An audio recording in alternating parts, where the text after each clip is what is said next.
I am here with Matt Jones, three-time cancer conqueror. That is, wait, what kind of cancer did you have? I was diagnosed with leukemia my senior year of college and thought it was mono, went to the doctor, got tested. He said, Matt, we got to run some more tests. I went home a little bit after 1 o'clock, 9/11/2002, got a phone call. It was my doctor. Now, Lauren, when the doctor calls you at home, it's not a good sign. And he said, Matt, you're sicker than we thought.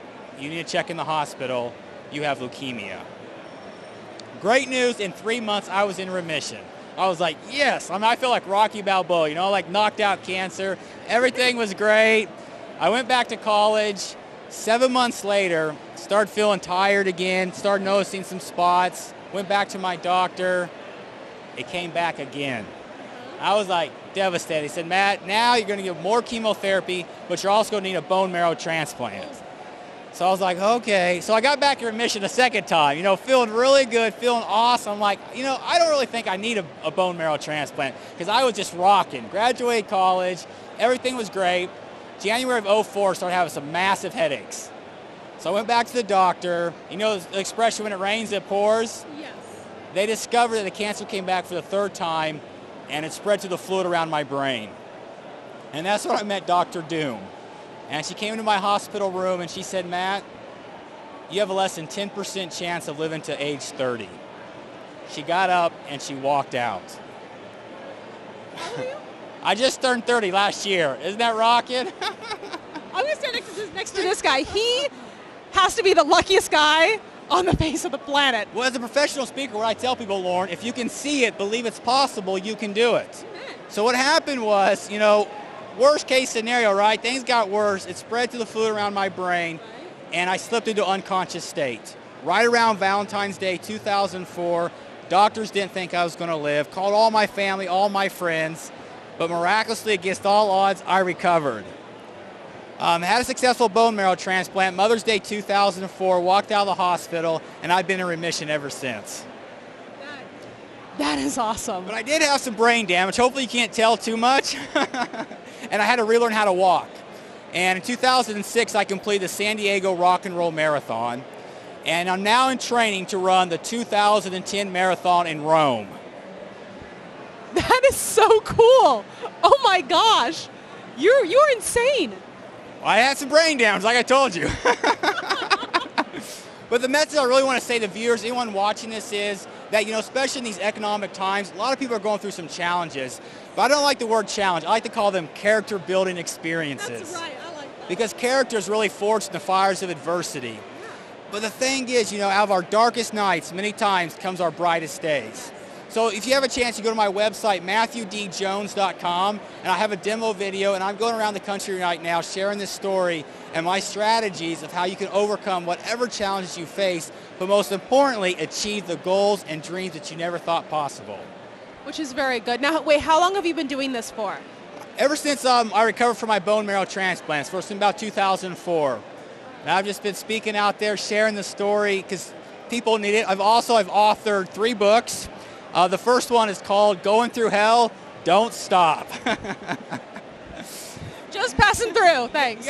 You got to keep on going. Life's going to knock you down, but Lauren, you just got to get back up and take an action. 3 things I talk about. Number 1, you got to visualize your victory. Number 2, you got to take action. And number 3, you got to check your attitude on a daily basis. And then also, I just recently got a new honor. I've been nominated for the Orange County Man of the Year candidate for the Leukemia and Lymphoma Society, which is a great honor because my doctor said when I was first diagnosed that if it would have been 10 years earlier, would have been no chance. But because of organizations like Leukemia and Lymphoma Society and all the wonderful people who donate to charity, I'm here today and able to go around and share that message of hope and encouragement to so many people who need it. You know, what's really interesting is so many people have the pity party. Oh, poor me, my life is so horrible, everything is bad. Okay. Oh, I had one of those too. This guy survived cancer 3 times and is living a great life. So really, if no one else can really have that excuse. Freaking live your life, you know? What happened the second time when I relapsed, and the doctor said, Matt, 80% chance to never come back. So I was like, yes, I beat this. I can do anything. Yes. And when it came back, I was just knocked on my butt. Yeah, again. And my insurance ran out. I had no insurance. Doctor said you need a bone marrow transplant. We need $100,000 to $200,000 down. Well, unfortunately, I didn't quite have that, but I was very thankful. My girlfriend, now my wife, we got married last year.